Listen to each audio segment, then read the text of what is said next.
examination namin. Pat last week pa to. So ngayon namin ititake. Get ready with me. Mag-makeup nga tayo. Para kahit gano'n, maibong yung score natin. Ay, kaslayable kalat jay. Tanga nagring tatangal daw. 30 pa lang nakaring ako. As usual. Nukta lang muna. Browse sa Facebook. Isip ng content. Review. Kahit papano. Ay, kung may makuha naman kahit konti lang. Umulan ko ng pag-makeup. Pag-spray. Setting spray sa aking mukha. Alam ko napanood ko lang din kasi yung ibang ginagawa ng makeup artist. Kasi feeling artist ako. Tuladon tayo tulad garo. Tapos lagay na naman tayong foundation. Para mabawasan. Hindi naman halata ang mga sumpa. Nag-iisipan ko nga kung maglalagay ako ng foundation o hindi. Ko lang diba, may ginagamit nga akong skin kit. Sa baka, irita yung rupa kakakuskos. Kay-scrub. Huwag naman sana saktong foundation lang ang nilagay ko. Tapos noon, blended ko na ng maayos. Para pumantay sa rupa. May masabi ka na naman. Simplihan ko lang makeup ko. May nating blush on tong lipstick ko. Ang atake nito. Yung parang simplihan lang. Hindi kasi nipuktaran lang. Lagay na rin tayo ng shadow gamit yung lipstick. Tapos curl na rin nating lashes. Quality na naman. Napintas, titsura, pintas, postura. Pero nagpagsabi sa akin, ang ganda raw ng lashes ko. Alangarod nila, false eyelashes. Ito lang naman sikreto ko.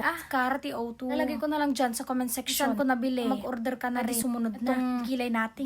Lakaduhin na naman natin. Armayat na naman. Itong magkilay o. Urutam la ang jeling niya na takiday mo. Tapos, guhitan mo na sa may loob. Nakalaang ragkidamakpay no kaya mo. Diyan na po school gorda ito yung konturan tayong to damdaman. Usin na lang natin mamaya. Hitan muna natin sa may kabila. Brow pencil ko kasi. Kanaibos na Pilitin ako ng Careline. Mas bet ko pa rin ang resulta nito. Para sa akin lang kapag oily kasi yung mukha mo. Yung line care. Ang kilay yung gamit mo. Kakas lang nga masuro. Kaya mo nga kiday. Ko gayam kakabsa. Gayam tumistorya kanyayo. Istorya gamin kada kayo idi. Tal na active 1 year nga pa nag-eskwela. Nagpaisyo diya. Kami ni Manong ko nga nag-eskwela. Siyempre. Kirso na idi. Ko second year. Pay ka siyak tinag-sacrifice. Matumpal na. Dagjar pa up na. Itong mati-business nga nararamid ko. Nag-stop garo. Kadadjay panunot ko. Kailangan makaurno. Ako akti ukay. Ako akti makan. Ako greyhound. Deliver ko pa dyan San Carlos. Djay mutan San Quintin. Laya mat iditi trabaho. Lukas jay damot ti kwarta nga may gigama. Narigat. Kutino akong kwartana. Fourth year college ako magkumatatan. Ang gapo garod te regular. Nagsubli akti second year. Shifak garod ti kurso. Djay minor subjects lang. Tina credits nga subjects ko. Kung kailangan ka i-retake dyan sa Bali. Basta third year. Ati napaspasamak. Tumutang nga sangit. Stress eating akpay nukwa. Minyakay garod. Ilaban tayo latta ati biyan.